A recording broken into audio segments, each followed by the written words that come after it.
Welcome, freaks and fiends, to a special edition of Real Talk with the Doctor. Instead of my usual countdown this week, I am interviewing one of the new lead actors for the R.I.P Man 2, Georgie Ray.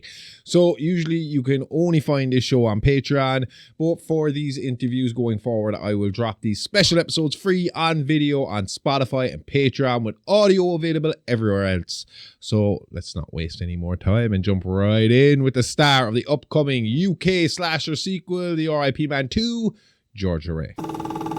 Straight off the bat, how often do people salute you with, "Hiya, Georgie"? And question two, how sick are you of it? Or are you happy with the horror tag being attached to your name already?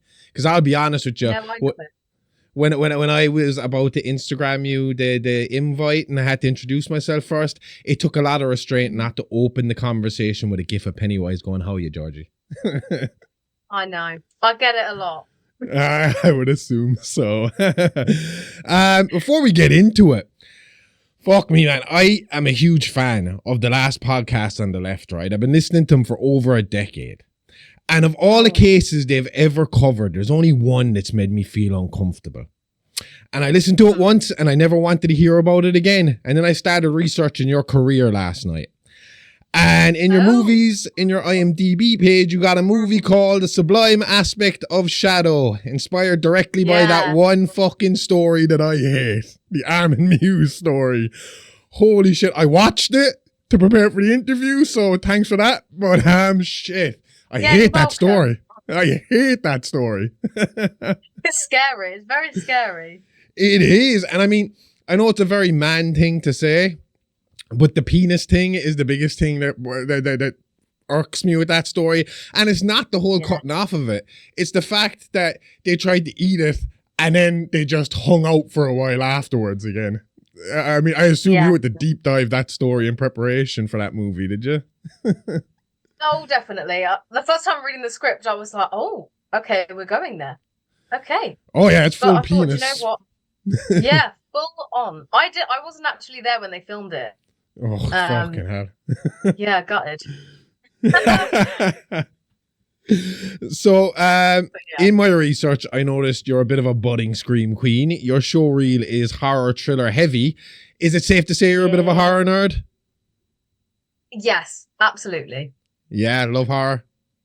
What's your favorite horror movie or franchise? Because these days it's all about the franchises.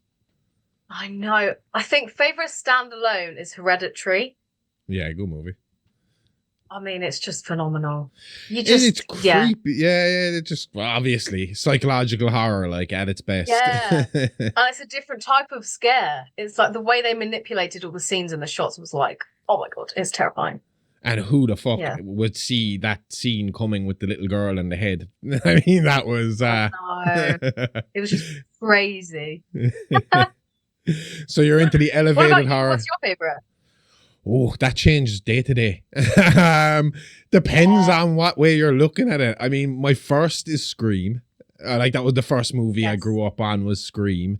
Then Chucky has always been one of my favorites just because he's a nasty little fucker. But I know personally the greatest horror movie ever made is the Texas Chainsaw Massacre.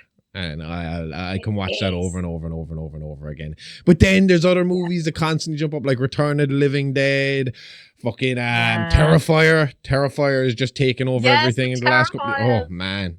And I wouldn't mind. That's all I could think of when I was watching that the sublime aspect of shadows, and they do the cutting off of the penis scene. I was like, this is just like the masturbation scene from Terrifier 3. It seems like a good idea now, but you're going to regret that afterwards. Yeah, 100%. So looking at your education, you got 2 years in Canterbury College studying performing and production arts, another 3 years in St. Mary's University for acting. Obviously, this has been a long-term ambition of yours. What led you to want to be an actor? I think I was always that sort of like, not weird kid, but loved the drama. Went to, the drama club in the evening in primary school. But then it really hit me when I was at uni that I was like, I really want to do this. We were just in a rehearsal room and I was like, this is where I need to be. These are my people. And I've always had a love for horror. And I think it all started from that. Yeah. Yeah, And what's it? What's your yeah. earliest horror memory then? What's the first horror Earliest horror movie for you? memory. I think it must have been the classics. Nightmare on Elm Street. I remember seeing that and thinking, oh my gosh. That one catches a Yeah. lot of people. I don't know why. I mean, Freddy's never really scared me, but Has he not? everyone seems terrified of that first movie. Even my own son. He's 12 years old now, but when he first wanted to start watching horror movies at 7. Like he came to us, he was like, I want to watch a horror movie. So we started him light. We started him with stuff like Terminator and stuff like that and started working up as we Yeah. saw how he dealt with stuff. Loves Scream, loves Michael Myers, loves Jason, but Freddy scares the shit out of him. Can't stand him. He's just like, there's Yeah. something about him that he can't stand, but I always saw him as more of a comedic character than a scary. Really? Oh Yeah, my yeah. gosh. I suppose if you look at that first one, it is more horror heavy Yeah. as opposed to the Yeah, sequels definitely. that kind of get a bit more goofy as they go along. um, Yeah. you also have scare acting as a skill. What experience have you had with that? Because I know from a previous interview with Alden Pick himself, Owen Llewellyn, that he also has a background in scare acting, and he credits it as helping him in his role in the R.I.P. Man. Oh, I love that. Yeah. So I was actually quite young when I did my first scare acting job. It was in a pub. And my parents ran the pub. And I had to sit in this fireplace dressed as this like horrible like ghost figure and jump out at people through this maze. Awesome. And then actually last year I worked as a skeleton for Halloween. Wasn't quite as scary, but I still had my scare tactics. Well, I assume it helps because you get to see, depending on what part you're playing in the movie, you're going to see how the bad guy acts. You're going to see the genuine reaction of the public to these horrific kind of events that you can feed off of if you're on the other side. So, I mean, it's definitely gotta help with the research in your the role. It's hilarious scaring people. Oh yeah. Well, I was saying that to Owen when I was talking to him. I was like, I'm the kind of guy that if I walk through one of these haunted houses or ghost trains or whatever, I'm the guy that's sitting there laughing his ass off the whole way through. I mean, hysterically laughing. I love watching the rest of my friends jump and get scared. So I just find it humorous. It doesn't scare me, but I get laugh. And even if you do make me jump, my reaction after I jump is to just start laughing. You know? Brilliant. Love that. Hardcore. When were you first introduced to the R.I.P. Man? Did you have any involvement with the first one that didn't make the final cut, or did you see it and think, I need to be a part of the sequel? Yeah, I wasn't involved in the first one. I actually saw a post from Jamie on Facebook, and they were looking for their next sort of female lead character. So I basically applied and did a self-tape. Then I met them in London at one of their events, and the rest is history. And then I'm now on board playing the character of Trudy. Awesome. What was your first reaction to the script for this next installment? Is it leveling up from the last installment? Because the clip you released last weekend really looked like a level up from the last one. The visuals in the clip are amazing. The killer, who I can only assume is Chaz from the end of the first movie, looked badass in his new mask with poor old Jasmine's head in his hand. I mean, it does look like it's taking it to the next level. Yeah, definitely. And I remember speaking to Jamie when I met him, and he said, like, everything is going up level wise. Production, you know, the picture, the sound, the everything. And you can already see that from that.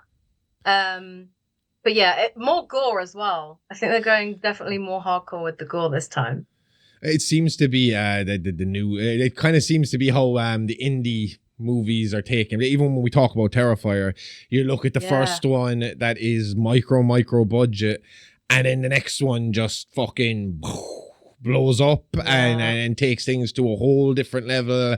And then the third one goes crazy again. So, I mean, it does seem to be the new kind of thing. You get a good indie horror, you get you get a bit of a cult following, and after that, then you can start to build these new legends, because I feel like a big problem we have in horror, a thing that disappoints a lot of fans, is we rely so much on those 80s icons to still scare us today, and we refuse to make new icons. And now suddenly you got the likes of Art the Clown showing up, you got the likes of Alden Pick showing up, you got the likes of, we're starting to finally create new killers to entertain us. Yeah. I mean, you know, Definitely. and it's something we've been missing for a very long time. So I'm really looking forward to more R.I.P. Man, to be honest with you. I mean, it's awesome. What can you tell us about your role in the movie? You're being pushed as one of the leads, so obviously you have a big part to play here. Yeah, so I haven't actually personally read the full script.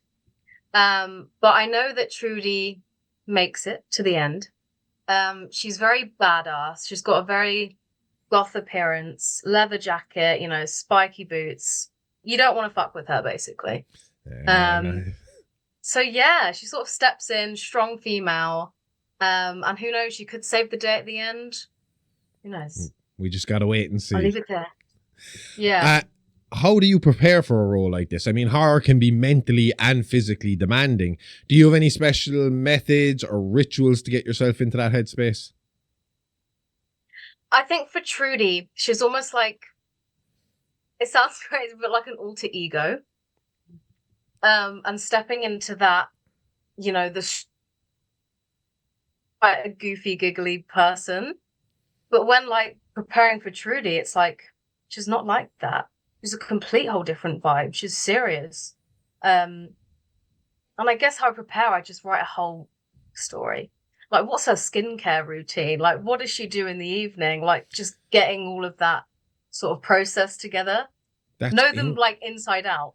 Well, that's interesting, because the next question I was going to ask you was about character work. I actually spoke to director Joe Lamb a while back about for his film The Fetus, and that stars the legendary Bill Moseley and Lauren Lavera, and he told me that Lauren kept a character diary for the role and gave herself a bit more of a backstory to help her get into the character's head. And I was going to ask, do you do something similar, or is it naturally like just jumping into the role, like flicking a light switch and you're Trudy? I think once you've done all like the character journal and the character study beforehand, you can come on set and be like, okay, I'm Georgie now, but once that camera's rolling, I'm in it. I'm Trudy. Yeah, I get it. But there's a lot of work that has to go in before, otherwise you're just going in almost cold.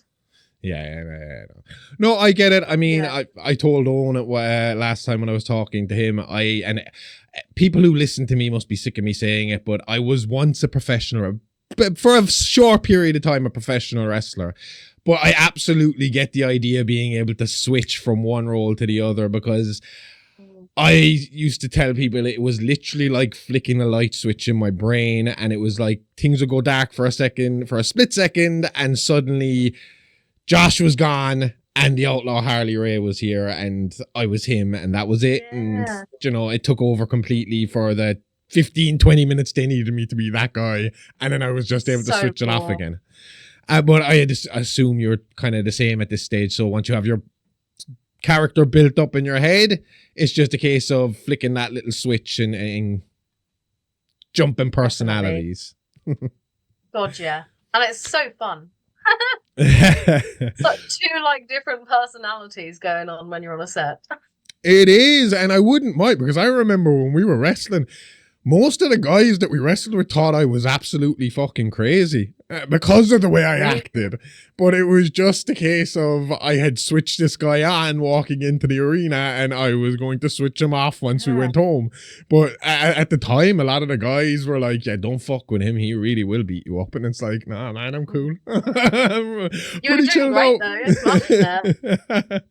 fun. So which do you prefer playing? The victim, the final girl, or the big bad in the movie? Either final girl or the baddie. Yeah. I mean, the victim can be cool too, because they're usually the set pieces you're going to remember because of, you know, the gore, the blood, they're usually the standout moments. But obviously the final girl, the final girl means you probably have a job again in a few years' time. Similar to the big bad. Very true. So as a new actor coming into a movie in chapter 2, was it intimidating being the new girl amongst a group of people who have already worked together? Because a lot of those actors involved have been in a few projects together already. I know Jamie has worked with a few of these guys before. Owen and Jasmine were also in a comedy horror, The Ghoul Squad, together. So what was it like coming in as the outsider? It was quite intimidating. Because obviously you're looking through all the Instagram and thinking, oh my God, I'm gonna meet all these people. But the first day I got on set, everyone was just so accommodating and so welcoming. They're just honestly like a proper. So it's just since that first day, I just feel so comfortable. And welcome to the films. Cool. And that was going to be my actual question. What is it like being on set? Is there a feeling with this next chapter that it's more important than the last in terms of what happens next in the franchise? Like the future of the series kind of rests on the shoulder of how well this one does. Because you know yourself, when it comes to a horror movie, you're almost guaranteed with a slasher there'll be a sequel.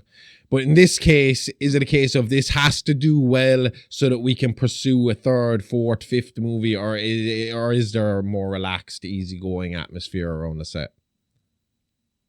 I think there's definitely a relaxed atmosphere around the set. I think deep down they might be hoping for a third, because obviously they're leveling up with this production massively. I feel like both 1 and 2 are going to be quite different. So obviously we introduced the new killer. Yeah. But I think we still go back to Alden's story. Well, I think never forget Alden. Yeah. Well, I think that's out there already. I think that's been said a few times already. That obviously from the end of the first one, you see that Chaz is there and he's already started killing. And I mean, it's been mentioned a few times online that Alden is incarcerated at this point. So I mean, it'll be interesting to see him in his new role behind bars, or if he stays behind bars. Who knows? We're gonna have to wait and find out, obviously.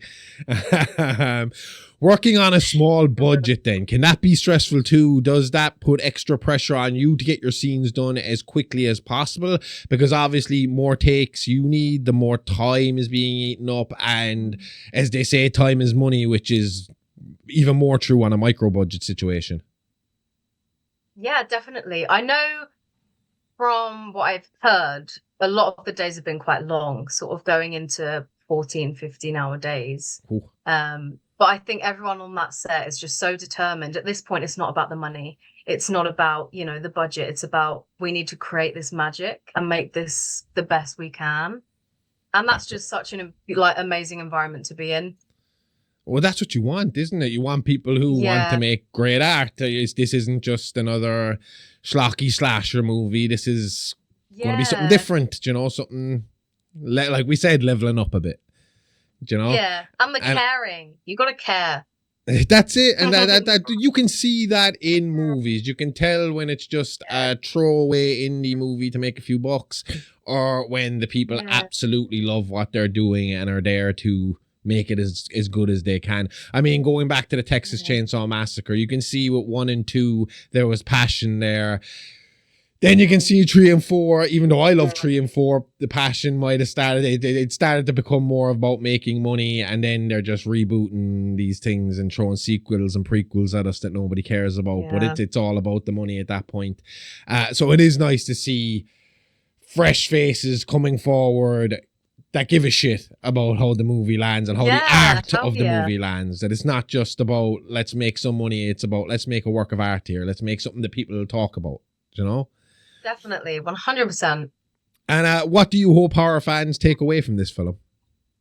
Oh, what do they take away? That is a good question. You've really got me there. Because I haven't obviously seen the full script, I'm hoping what they take away from my character, Trudy, she stands up for the girls who feel a bit different, who receives sort of hate in the film from the other characters, and to be a badass and step up and not be afraid to own what you think and do. Which is very on trend at the moment as well. The Bride just came out. And that's a very feminist, female-led movie. It's getting mixed reviews that I just don't understand. I watched it last night and I thought it was great. Yeah. I really want to see it. It is. It's wild. It's strange. It's different. But I'm hard not to please when it comes to movies. To be honest with you, I'm one of these people who You can stick anything on in front of me and I'll find some positives in it. Except for Scream 7. Me too. They pissed me off with Scream 7 a little bit, to be honest with you. But Did it? have you seen that one yet? I haven't. I've been slacking. Well, I suppose you're busy making the fucking movies, so it's hard to watch them when you're busy making them. Yeah, I do want to see it. It's on my list. It's on my list. In that vein, if you could play any horror character in a remake or reboot, who would it be? Oh, I love the Maxine movies. Oh, great movies. Really, really good movies. Mia Goth in it is just like, work of art. Well, perfect. And the switch between one character to another is flawless. I mean, even playing the two parts in X was just amazing, like, you know, and then to see her do the backstory and then the going forward with Maxine, it's a beautiful trilogy. I really love that movie as well. It really is. Yeah, it'd be it. Well, that kind of answers the next question too, because I was going to say any particular franchise you'd love to be a part of someday, or is there something different? There you go. What about classic franchises? Is there any classic franchises that you'd like to sink your teeth into someday? Classic franchise. I love the Scream movies. Yeah. It's not quite a classic, but and it's more or less horror, but scary movies. The comedy? Yeah, the comedy horrors. Oh, yeah, fucking brilliant. They're like the parodies. Yeah, Yeah. I did the strangest thing one time, and I watched Scary Movie, and watching Scary Movie gave me the hunger to watch Scream again. So I put Scream on directly after Scary Movie, and it was the weirdest experience in my life because I'm watching Scream waiting for the jokes to happen because I had just finished watching Scary Movie. I can't wait for the new one. The new one looks great. I know, the trailer looks amazing. And the Waynes, they're not ones to pull punches. I imagine they're going to piss a lot of people off in the process of making a lot of us laugh. Oh, God, yeah. Yeah. So, some more fun questions. If you were trapped in a horror movie, which horror villain do you think you'd have the best chance of surviving? Oh, I'm going to go Pennywise. Pennywise, you just wouldn't be silly enough to go down into that sewer. Yeah, so true. But I think I could make him laugh and we could, I could sway him. Because obviously my name is Georgie as well, so yeah. It will work. It will work. And it could work. In the same vein, is there any horror killer that you just be like, you know what, fuck it, I give up, take me. Yeah, there's no point in running from you. Michael Myers. Yeah, that guy's relentless. He's not going to stop. Terrifying. Yeah, they get me. Okay. So you're crowdfunding at the moment to get the R.I.P Man 2 finished. I'll have the Kickstarter link in the bio of this episode. But there's some pretty sweet rewards going with the different donation tiers, from early screeners to premiere tickets to producer credits. It's all pretty cool. So again, people, check it out. The link is in the bio here. I suppose all that's left is what's next for you after the R.I.P Man, and where can people follow you and stay updated on any projects you're involved in? So I'm currently working on a short film, which is a dark comedy. It's called Smoking Kills, which will be out probably the end of the year. I've also got another feature coming out called The Angel Johnny Moon, which will be on Amazon Prime Video at the end of the year as well. And you can follow me. My Instagram is GeorgieRay_, I want to say. And yeah, I've also got a website. You can look me up online. And yeah. Awesome. I can't wait to see you in those other movies. I like to just follow your guy, because a lot of you, it's my first time seeing a lot of you from the R.I.P Man 1 and 2. And I've been trying to find, because I said it to Owen straight away. I was like, when's this Ghoul Squad movie coming out? It looks funny. I want to see it. But I like following along and seeing what you do afterwards, because I mean, you all do an amazing job. I haven't seen you yet in this role. I've seen you in that Aramis, what's his name, a Muse movie that scared the living shit out of me. But it's fun watching you and seeing you progress, knowing that you have so much talent that I am sure to see you down the road again soon. And it's amazing just to see early on and get to watch each movie as it comes out and follow you along. That's lovely. Look, thanks for taking the time to talk to me today. I can't wait to see the Thank R.I.P you. Man 2, and I will be donating to the Kickstarter myself in the coming weeks because I'm dying to see this next chapter and looking forward to seeing what you and the new killer have in store for us. And obviously to catch up with the now incarcerated all and pick again. Thanks again. Yes. And good luck. I was going to say I hope you survive till part 3, but you've already spoiled that one. We know you're surviving. Yes. So Yeah. I think we're good. That was awesome. Thank you very much for talking to me today. Thank you very much. And I am genuinely looking forward to this next chapter. I can't wait to see what you do next. That clip was cool. The one that you sent out last week. It really does look awesome. The colors, everything, the lighting. It just didn't feel as indie as the last one. It felt like things had went a bit higher. Are you excited about that, being involved in a feature film like this? I'm so excited. I honestly, when I got the email saying I got the role, I was just like absolutely buzzing for I think a week or more after. Well, I think that's out close to the end of the year, is it? Yeah, should be. Awesome. I cannot wait to see it. So we will hopefully I'll be talking to you all again closer to the release date, and we might get some more little nuggets out of you to tease us with before the release. So yeah, definitely. Awesome.